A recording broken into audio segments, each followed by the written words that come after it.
Yan, nagluluto ako ng saging. Ginprito ko yan ang tanghalian namin. Ayan. Ng potatoes. Yung yung patatas tapos sweet potatoes isa.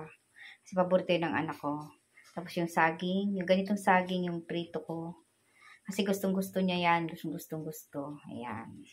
And then guys, magluluto din ako ng tinortang giniling na chicken. Yan.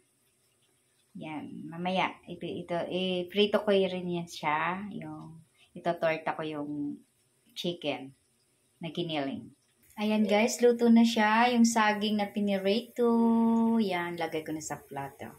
Isusunod natin yung sweet potatoes and patatas guys. Yan, ipiprito ko. Yan. Ayan guys, ipiprito na natin yung sweet potatoes and patatas. So, ayan. Ayan guys, maluluto na yung sweet potatoes and patatas. Ayan guys, ang giniling na manok. Tinorta ko na giniling na manok. Ayan, din prito ko na siya guys. Yan. Hello guys, yan na guys, luto na yung linututo ko. Ayan. Ito yung banana. Ito yung chicken torta na giniling. Yan yung mayonnaise. Yan yung yun yung pananghalian namin ngayon guys, ng dalawa kaming apo. Dalawa kami ng apo ko. Ito yung pagkain namin dalawa. Tama na sa amin yung tanghalian namin guys. Yan. Ito yung mayonnaise ilalagay dyan para masarap. Yan. Yan. Okay.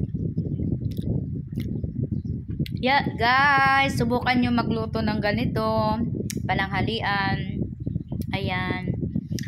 Tinortang chicken na giniling. Yan. Tapos patatas. Sarap, guys. Sarap-sarap.